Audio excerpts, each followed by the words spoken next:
Welcome to the Football Garbage Time NFL podcast. My name is Kung Wong, and I'm the editor-in-chief of Football Garbage Time. And with me is the OG co-host, Ryan Whitfield. How you doing, Ryan? Doing good. College football back tonight, so can't complain. It's amazing. And I won't even talk about Notre Dame, Miami, because we don't have enough time for that today. And then, of course, we have the godfather of Football Garbage Time. It's Scott King. How you doing, Scott? I'm doing well. I've got Boise State USF here on my phone going, so we have live football to watch. I know, it's amazing. It really is kind of blowing my mind that it kind of crept up on, and the college football season starts so early in advance of NFL. So I'm psyched. I'm all psyched. But hey, we got a lot of NFL to talk about today. We're going to talk about our top 5 power rankings going into the regular season, as well as our breakout rookie of the year, and then the week 1 game that we're looking to watch. So let's get rolling.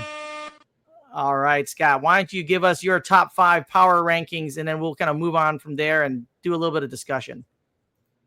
Yeah, I don't think this is going to come too much of a surprise. So I've got the Bills at 1, Eagles at 2, Ravens at 3, Chiefs at 4, and then my homer pick, the Lions at 5. Lions are going to have a step back from that crazy 15-2 record, but I actually think they're going to be a better team this year. So I snuck them in there at the bottom of that list, but no real surprises. I don't think I'm expecting we're going to have all the same teams, just in a little bit different order. Yeah, we'll see if Ryan, you want to shake things up a little bit? What's your top 5? Yeah, no, Scott's right. We're going to have the same group of 5 here, just a little variant. So I got the Eagles 1, I got the Ravens 2, the Bills 3, the Chiefs 4, and the Lions at 5. All right. Yeah. So there is a lot of similarity here, because I also have the Eagles at 1, but I have the Bills 2, Ravens 3, Lions 4, Chiefs 5. So it's interesting because all of us have the Chiefs in the bottom 2 there. None of us have the Chiefs in the top 3. And it's interesting because the Bills and the Eagles, obviously both of our top 2s. Scott, why do you think the Bills are going to be better than the Eagles this year?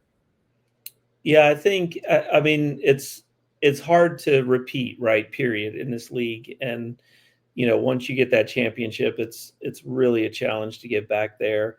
I think the Bills have the talent. They're continue to ride Josh Allen. I think he's, for me, probably the number 1 quarterback in fantasy as well. I'd put him over Lamar.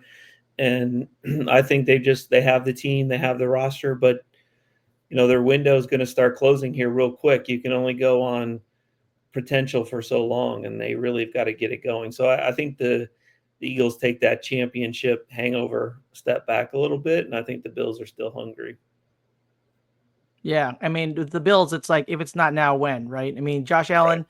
He's married now. He's married to Staley Steinfeld, so no more distractions, my friend. Get out there and get the job done, for goodness sake. All right, Ryan, let me ask you, because you have the Ravens the highest of us, but arguably only by 1 spot, the number 2. But what do you see in the Ravens that put them ahead of the Bills for you, and the Chiefs and the Lions? Well, kind of the same things you guys said about the Bills. Like, if not now, when? They've been knocking at the door for a while, and I think I'm just lower on the Bills than you guys are. I look at Buffalo's roster and I say, Shakur is a fine receiver. Keelan Cole, we don't really know yet, so they're really thin there. So it's primarily a run-first offense, even though they're going to pass more. But I think they have more talent on the running side than they do on the throwing side. On the defensive side, they've continued to get older. The big additions, Joey Bosa. They're really thin in the secondary. Maxwell Harrison, who's a pick I like, he's on the IR, so he's out for 4 weeks to start the season. So I think there's a lot of questions in Buffalo, and I don't think they put enough around Josh Allen. And I think that, last year was a year he elevated the talent around him. And I expected them to try to do a little bit more for him this offseason. So I'm a little lower on them. And then I think the Ravens, again, are a really good team that's been knocking at the door. Lamar Jackson continues to deliver on a year-after-year basis. I would take Zay Flowers as my number 1 over any of the weapons on the Bills. So I think they got a better offensive piece. They have Derrick Henry. And then defensively, Kyle Hamilton to sign a massive extension.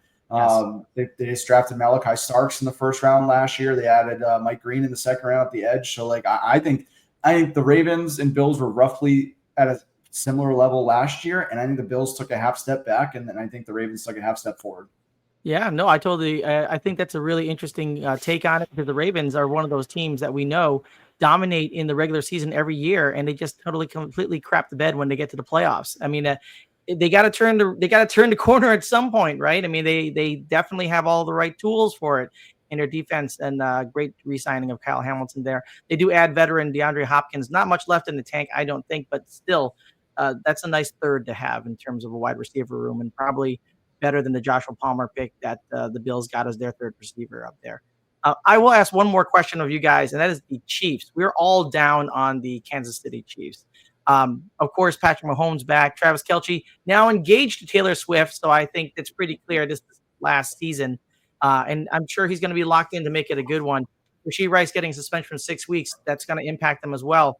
But let me ask you first, Scott, why are you down on the Chiefs this year? And of course, I mean down relatively, because you still got them at number 4. Yeah, I mean, you hit it right. Like they're a year older. Kelsey's really dropping off. He's probably, almost down to 10 in fantasy rankings. I'd have to see where he is now. Maybe he's going to be distracted by this wedding and not really, focused on the field. And yeah, the suspension. So it's just they're getting slower. They're getting older. Last year, they really had to piece it together. It felt like a lot of the season, and get those favorable calls and those favorable bounces. And, if those don't go their way this year, they're just going to be out. I mean, like Yeah. you said, we still all have them in the top 5, but they're probably the weakest team. And, they're just getting down the road now. And I don't really think they've done anything to rejuvenate that squad. Yeah, I believe we said that last year they had 12 games that were 1-score wins. So obviously the most in the NFL last season. Ryan, what do you think? Are you on the same boat? You also put the Chiefs at 4. Obviously down relatively to where we thought about them 2 years ago, for sure. Any other thoughts on why the Chiefs may not make the playoffs this year, or might not make it far in the playoffs this year? I mean, I would still, bet money on them being in the AFC Championship game again. I think I've said on the show multiple times, it's like having Brady and Belichick for all those years, where it's like Right. the floor is kind of the Final Four. So I'm not that down on the Chiefs, but with that said, the one thing I think the Chiefs dynasty is going to run into more than that Patriots dynasty did is Andy Reid's age in you. And I'm not going to sit here and go through all the statistics. I don't have the time. But you can look, there is a clear line of drop off of NFL coaches when they hit that 70 mark. And he's now only 3 years away. So I'm not saying we're there yet, but you've got to consider that he's getting older. We all lose our faculties at some point. So what is one of their strengths might change, because when the Patriots were in the middle of their dynasty and had to transition, Belichick was still 50. Whereas, Reid is at the other end of that spectrum. So I think that's a part of it. Rashee Rice out for 6 weeks, as we let off the top here. They don't really have a great weaponry around outside of that. I like Pacheco. Their offensive line took a hit this offseason. Yeah.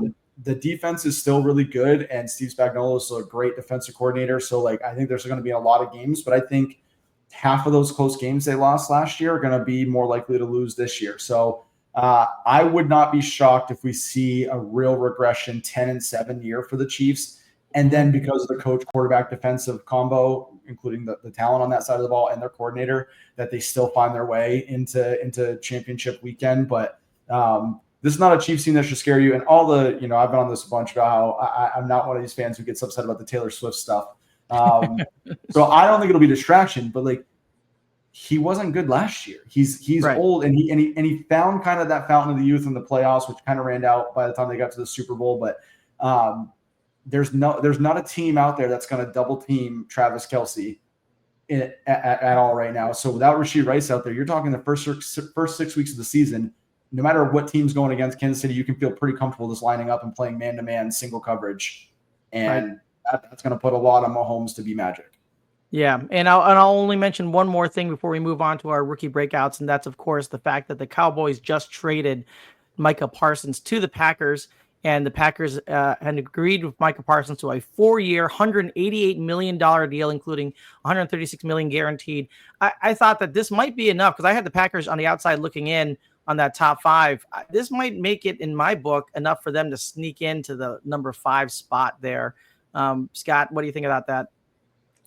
Yeah, unfortunately, I think you're right, and we're going to see him up close and personal at home against Detroit here in 10 days. So, Yeah. yeah, I mean, Tell us good how it move for is. them. Yeah, Green Bay is on the move. I think it's I think it's going to be them in Detroit, and I wouldn't be surprised if Green Bay wins the division because Detroit's schedule this year is pretty rough, especially at the beginning, and so. Yeah, I think that really is going to be a push for Green Bay. That's for Yep. sure. And I was disappointed. yeah, Ryan, your thoughts on the ad? Do you think this is going to make the Packers significantly better for the regular season?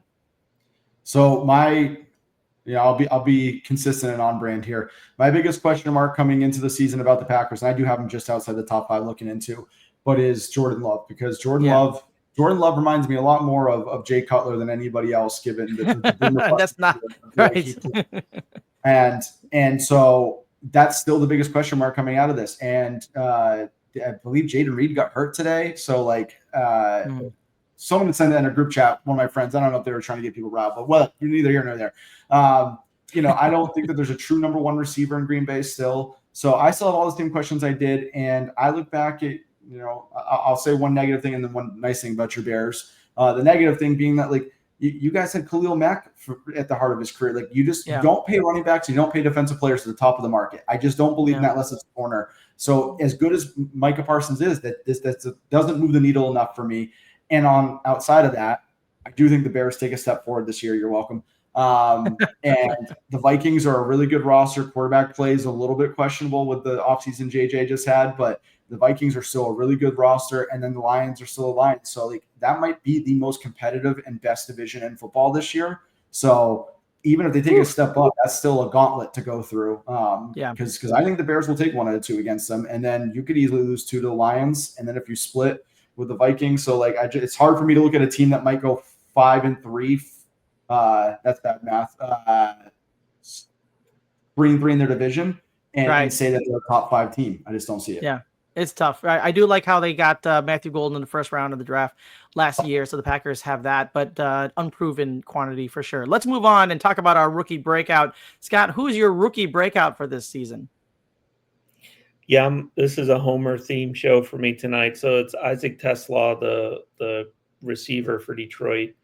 Good story. He was a local Detroit kid and got drafted. In there, the Lions traded Tim Patrick, who was able to, contribute last year. And I think you put Amon-Ra St. Brown, Jamison Williams, Laporta, TeSlaa on the field. He's going to get the third corner or the nickel or the safe, free, something's going to free up there. And so, he's not going to go for 100 catches, but he's going to contribute to the team. And they must really like him if they traded Tim Patrick, and that receiver room's pretty thin with depth. So I think TeSlaa is going to have a game, great story, local kid, grew up in Detroit fan. So it's a good story too. So I'm looking forward to see what he can do. Yeah. All right. Well, it's a good pick, and it's an interesting one for the Detroit Lions, and up in a offense that is just firing in all cylinders. A little bit of question regarding what happens with the new offensive coordinator, but that'll be interesting to see that play out. Ryan, who's your rookie breakout candidate for this season? Yeah, I'm going Travion Henderson for the Patriots. Josh McDaniels is back. It's a heavy offense that involves a short game and passing options to running backs. He's got explosive speed. He, albeit against number 2s, he did show in the preseason that he can run between the tackles. And I think the biggest thing on the outside looking in, people will say is about, there's Ramondre Stevenson there too. But for those who don't watch it I think the fumbles have been picked up nationally, but for those who are not local watching it all the time, Ramondre Stevenson was not the best back on the team in 2023. Ezekiel Elliott was. He was not the best back last year. It was Antonio Gibson. So it's really been 3 years since he really had that breakout season. He's got fumble issues, injury issues, and Travion can add more in the pass game. So I think you're going to see a lot of him in New England this season. Yeah, I love that. Obviously, I saw Travion Henderson up close and personal in a national championship game. He does look fantastic and ready for the NFL. So interesting to see. And he had a great situation there, as you pointed out there, Ryan. Great situation there in New England. My breakout rookie of the year is Bayshul Tootin. Now, I know it's a little bit deeper. And of course, he's on the Jacksonville Jaguars. Nobody likes that. But at Virginia Tech last year, he put up 1,159 rushing yards and 15 rushing touchdowns on top of getting 281 receiving yards. The previous year, he had over 1,000 yards from scrimmage as well. In his career in college, he averaged over 5.7 yards per attempt rushing the ball. I think he is a great addition here, and there's not a lot in front of him in the Jacksonville Jaguars. It's Travis Etienne and Tank Bigsby for now, okay? And I didn't see anything in Travis Etienne over the time that he's been in the NFL that makes me think premier starting running back, and I didn't see enough from Tank Bigsby to think that he can be the guy without being on a committee. I think that Bayshul Tootin has a chance here in order to get ahead in the Jacksonville Jaguars as a rookie. So he's my breakout. I'm going to take a stand on something a little bit more obscure for the regular season. Let's go to our last topic of the day, and that is the Week 1 matchup that we're looking forward to. Scott, what's that Week 1 matchup that you're looking forward to? Yeah, I'm going to close out my homer picks with Detroit at Green Bay. It's the afternoon prime time, or the premier standalone 4 o'clock game. Now with the Parsons trade, a lot more eyeballs. I don't think he's going to play much. I hope not. Detroit didn't play anybody in the preseason. They looked really rough. They've got these new coordinators. They're on the road. I have Detroit starting off really slow, maybe 2-5 or 2-4. They've got a really tough schedule, so this is going to be a big test. There's a lot of things. The offensive line, Tesla, Hutch is coming back. Now we got Parsons, so a lot to see there. And like we said, these are 2 likely playoff teams. So let's see who's got what going into this game. Yeah, sounds like a good one. And Ryan, we're coming down to the end here, but what is your Week 1 game that you're looking forward to? Yeah, I'll stay on brand with my negative attitude on everything. And I'm looking at the revenge game, Justin Fields versus Aaron Rodgers, Pittsburgh. Oh, that was mine. I love it. Look, I've again on record, like with the Travis Kelce stuff, I have no issue with Aaron Rodgers' personal stuff. But he has not been a good NFL quarterback for 5+ years. I'm tired of people talking about him like he's been good. I've been saying this since the 2021 season that like he's washed up, it's old, he doesn't care enough about football. And when Justin Fields, and the hatred has now run so deep that I'm rooting for the Jets in a game. So, oh my gosh, Justin Fields lead the Jets. The media to spank. Well, I was looking at some power ranking stuff today, just general media, and like I'm still seeing sites list the Steelers as like the 16th best team in football. Like I'm not doing this anymore with Tomlinson or Mike Tomlin, who's now the second 2.0 of Jeff Fisher, going 500 just to lose in playoffs every year. I know how much you love Jeff Fisher. So, right. That's mine. I totally love it. I love it because that was my pick too, and I think it's going to be the #revenge, and I am rooting for the Jets as well. Jets, Jets, just for one day only. All right, guys, that's all we got on the podcast. Let's hit the horn on the show. Scott, why don't you give us your social media so people can follow you? Yeah, hit me up, NFL Fantasy _more, NASCAR DFS still rolling, and we've got some big NFL news coming next weekend, so ready for the season start. Brilliant. And Ryan, why don't you give us your social media so people can follow you? Yep, right below me at Ryan Whitfield NE.